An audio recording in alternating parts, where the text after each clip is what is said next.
Hey everybody, and welcome back to Rocco's Kitchen. Today is a good day because it's pizza day, and everybody loves pizza.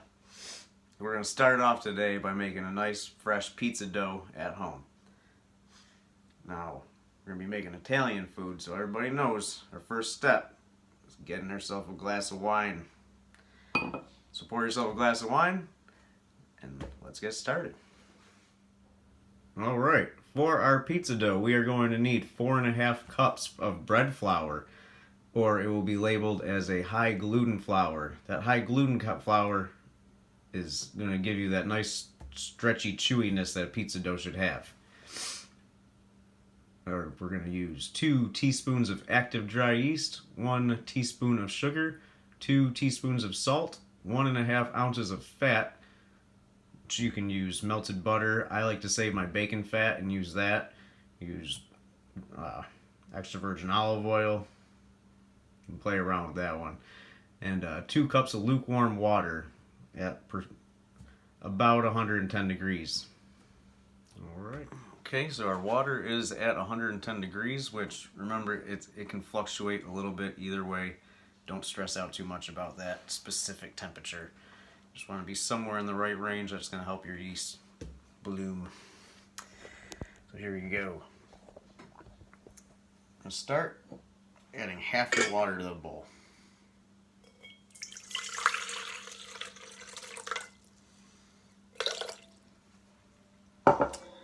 You will pitch your yeast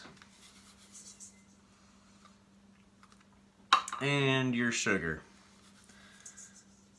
Yeast loves sugar, so that's gonna help activate the yeast. What it does is it eats it, and then it farts delicious little yeast bubbles, and those little bubbles are actually what makes your dough rise. So just delicious little yeast farts. Alright, so within the first minute you should see little bubbles start popping to the surface. And that is how you're going to know that your yeast is activating. If this doesn't happen, that might mean that your yeast is dead, that your water was too hot, maybe too cold. If it's too cold, it'll take a little bit longer. Alright, so that's activating nicely. Looks like little explosions popping to the surface. Oh yeah, that yeast is alive and kicking. Right, so now that our yeast is woken up, we're going to add half of our flour. Also, this doesn't have to be a science, just around half of your flour.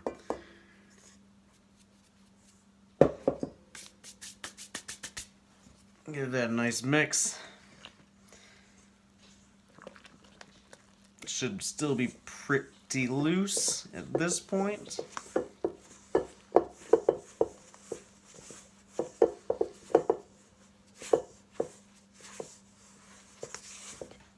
Or well, actually, you're going to add the rest of your water, and then it's going to be pretty loose. Okay, so now we got the 2 full cups of water in there and half of our flour.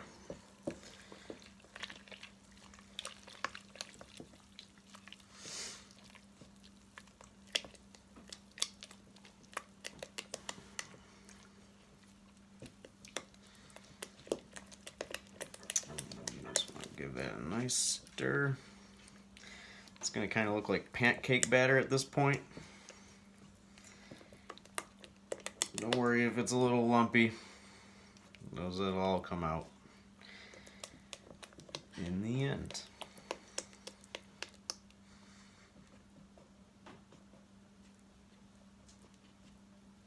Alright. We got half your flour, 2 cups of water, your yeast, and your sugar in there. You're going to let that sit for 5 minutes before you add the rest of your flour. And we'll come back. Alright, so it has been 5 minutes. I'm going to let that water and flour mingle for a little bit. We're going to add the rest, but not all at once. We'll do about, say, a half cup at a time or so. Put that in there. And just stir it up. Guys, you remember It is important for your dough to take these rest periods. You don't want to just throw in all your flour at one time. Baking is not my favorite thing in the world because it actually is a science. Things need to be done scientifically. Alright, a little more.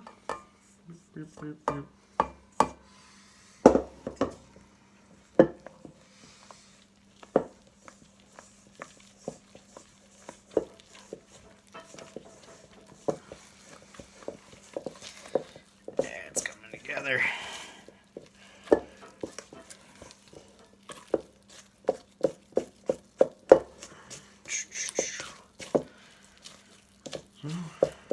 Don't forget to take a sip of your wine now and then, as that is the most important part. Now we add the last little bit of flour. We're going to save just a couple tablespoons in the bowl.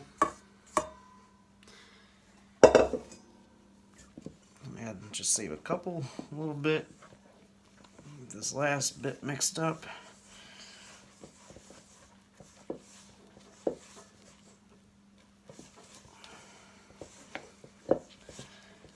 Now once we got all that incorporated, now it is time to pitch our fat. So I have melted bacon fat. You could use melted butter. And our salt. Now that fat content is what's going to help your dough get a nice brown crust on it. If you don't put any fat in it, it won't have as much flavor, and it's going to be anemic. You're going to end up with a white pizza dough. It doesn't get a nice crust. Nobody wants that. All right. Now, this is why I saved a little bit of flour, because now it's real greasy and whatnot. I'll just pitch that at the end, right there. Let's just give the outside a little coat. I feel like it helps it mix better when I start it in my mixer. Which, if you do not have a stand mixer, we'll start off by showing you how to knead this by hand. So for that, I'm going to come over here, grab a little more flour, dust your board, plop out your dough, a little flour in your hands. And all you're going to do is you're just going to stretch it with your palm. Turn, flip it, stretch it. So you got a nice smooth dough. You don't want to feel hard spots of built up flour in there. So it'll all be nice and stretched out. And get a little more flour. If it starts sticking, just add a little more flour. Not a lot, just a little bit. And keep on going. So you're just turning, flipping, stretching with your palm. Pull some flour. Stretch. So now, that is how you would do it by hand. If you got a stand mixer, your life's going to be a little bit easier. Go back into the bowl. Come over here to our KitchenAid. Put that bad boy in. Lock her down. I like to go at like... Oh. I like to go at like speed 2 for about 3 or 4 minutes. Alright. We'll just let that go. Alright. So... The dough's sticking to the side a good bit. Humidity is going to have a factor in this with how much flour you need. Looks like it's a little humid in here. I'm going to pitch in probably another quarter cup of flour. See where we're at there. What I want is for the dough to really come off the sides. It's alright if it sticks at the bottom of the bowl a little bit, but I don't want it going too far up the sides. Alright, so add another quarter cup of flour and see how it's sticking just more at the bottom, not too much up the sides. That's what we're looking for. So our dough is all mixed up in the bowl. So get to that point, you just gotta lightly flour your board. Put a little flour in my hands and just scoop that dough out.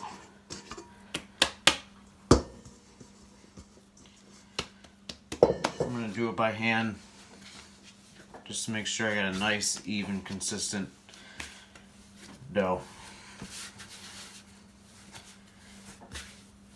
That feels pretty good. It's got a nice stretch to it. Not too tight. Look at that. Nice spring. Okay,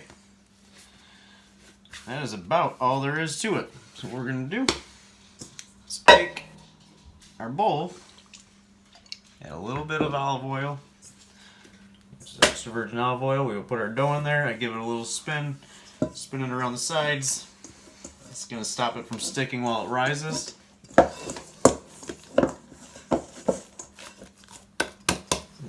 that guy in there.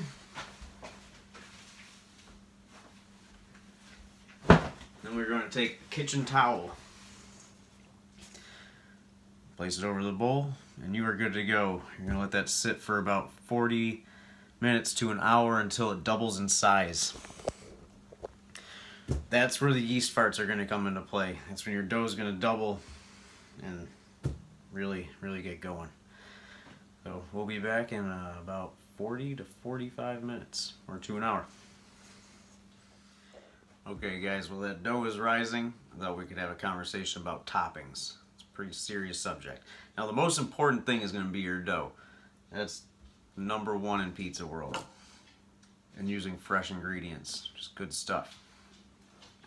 So, toppings, you don't want to overload your pizza. Some people pile crap on top of crap. I think pizza is one thing where simpler is better. Let's keep it simple. We will be using salt and pepper, oregano, fresh grated Parmesan, pecorino romano, pepperoni, pepperoncini, and our tomato sauce. Using that Pommy box stuff again that we used in the gnocchi video. I also like using contadina sauce for pizza as well, but I don't believe I don't believe you have to cook pizza sauce. You just put your fresh tomato, crushed tomato, whatever, strained tomato down on your dough. You add your salt, you add your oregano, you let it cook in the oven. You don't have to add too much to it. Now, another thing is that if you feel like you should be putting pineapple on top of your pizza, just remember that you will be judged when you go to heaven at the pearly gates, and they might frown upon that. Oh, cheers. And we're back. Our dough has risen nicely. So we are going to now, the fun part, we're stretching our dough, we're building them, cooking them off, and then we can eat. So, once again, lightly flour our board. We're going to be doing this two ways. I like to use a pizza stone. So you would need a pizza stone and a pizza peel to do this. And we'll do the first pizza that way. And the second one, we'll just do it in a pan. So if you don't have a pizza stone or a pizza peel, don't worry about that. We're going to stretch one out and cook that in a pan. So you got your lightly floured board, your nice dough, swag it down a little bit. It's going to be enough for 2 pizzas.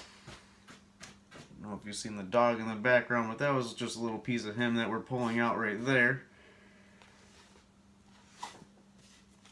we'll cut this out. Get one at first. Just set that aside. We can cover it back up so it doesn't dry out too much while it's waiting for his turn. So we're just going to pull out, we're going to stretch it out with our fingers. This one we're going to do in a circle.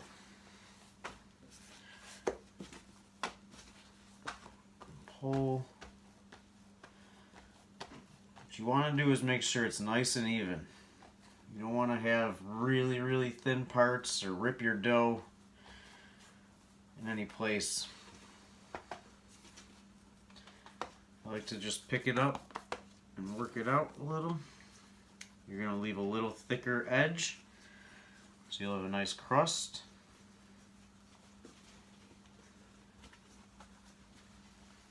Oh, that's looking good.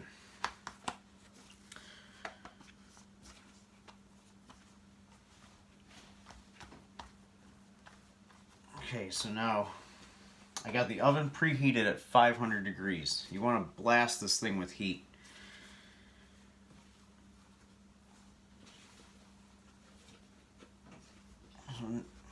This one is going to be our pizza stone pizza. So I'll get my dough nice and stretched out like so.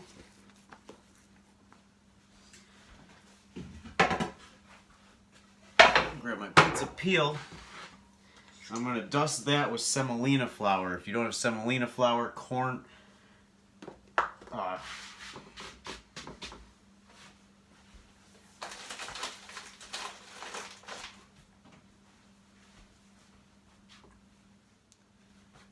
cornmeal will work for you as well. It's another option. It's just going to make it so it doesn't stick to your peel or to your stone. So I got that dusted. I like to put my dough right up on there before I build it. And we're going to build this pizza about 70% of the way. Toss her in the oven. Just nice and stretched out. Start with our sauce. Tomato product. Not too much.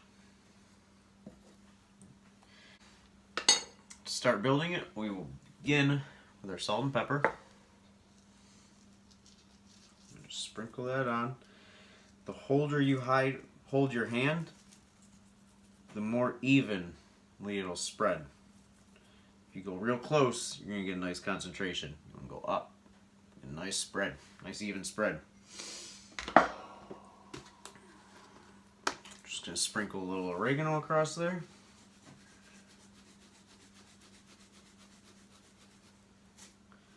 So, not too much. And then we're going to go with our pecorino romano. You can use pre-grated Parmesan. That is fine. I prefer the freshly grated pecorino.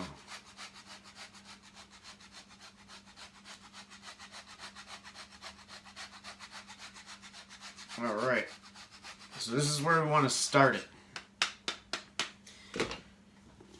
Because we want our dough to get nice and brown, and at home in a home oven, to get that dough nice and brown, you want to start here, and then once it starts to brown, we're going to pull it back out and add our cheese and the rest of our toppings and get it back in there.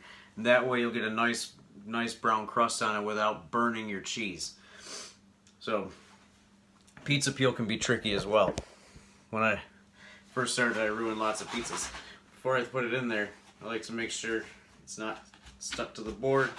Give it a little spin, make sure it's loose, and then I'll go to the oven. And when I get to the oven, I try to slide it off, just the lip, and then pull it out. We'll get the lip off first, and then pull it out so it sticks and will stay right on your stone in there. All right, so now, while that pizza's getting, the crust is starting to brown, we'll get that other one in a pan started up. What you're gonna do, take your pan, just a little bit of oil on your pan, take a little paper towel, rub that around.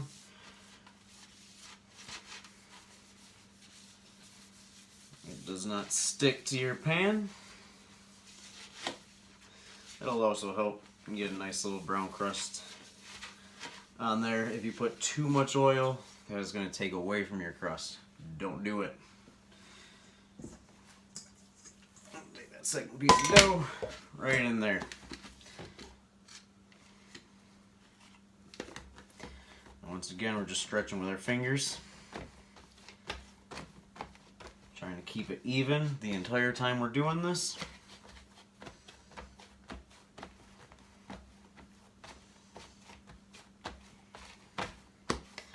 It gets to a point where it feels like it's starting to get a little hard to stretch without it like maybe ripping a little bit. You don't want tears. It should stretch nicely for you. What you want to do, just take it, pick it up, flip it over. And it'll give you more leeway. Get the bottom off of there. See that? Look at how much more it's stretched out right there.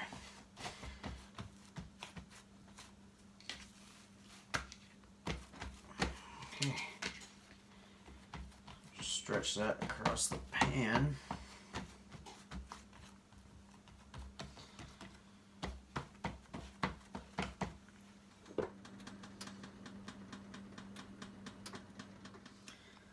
Oh my god, I screwed up. When I was telling you guys about toppings, I know I said I was a purist and I thought simpler was better with pizza, but I did forget to mention the mozzarella and the importance of what to look for when you're choosing your mozzarella. So a lot of the pre-shredded mozzarella you're going to find is going to be part skim milk, and that's not what you want. It doesn't melt nearly as nice. What you're looking for is a whole milk mozzarella. You find it in the cheese section with the pre-shredded cheeses, and they got blocks of it. So you can either just shred it yourself, or you can even just cut it up into little chunks or whatever. It'll melt nicely on the pizza, which you'll see here in just a second. Okay, so as you can see here, we got a nice little color starting on that dough. So we're going to pull her out and get her finished up.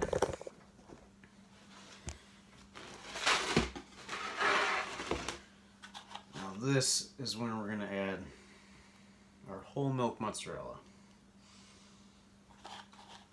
I just got it cut into little thin cubes. Oh, it smells amazing already.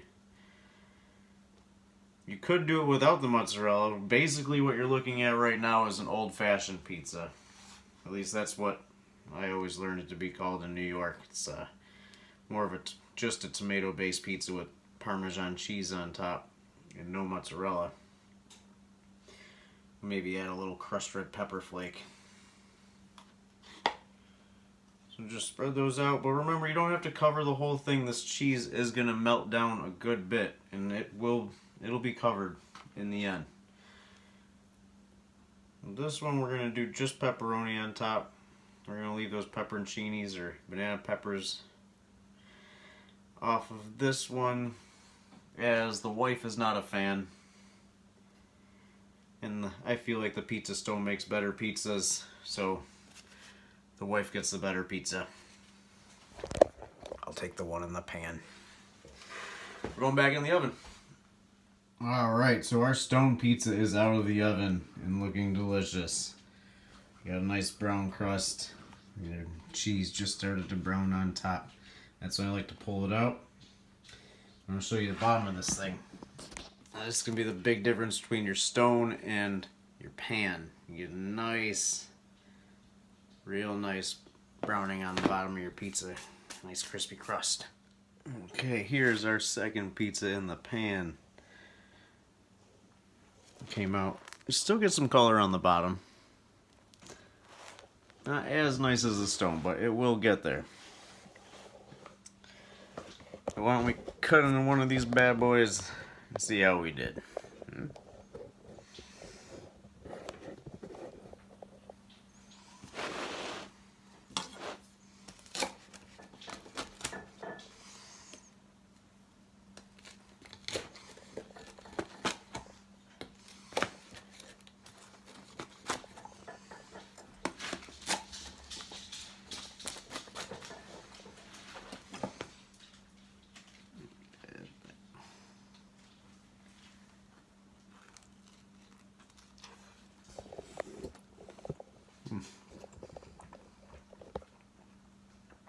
That is a tasty pizza. You guys enjoy. Salute.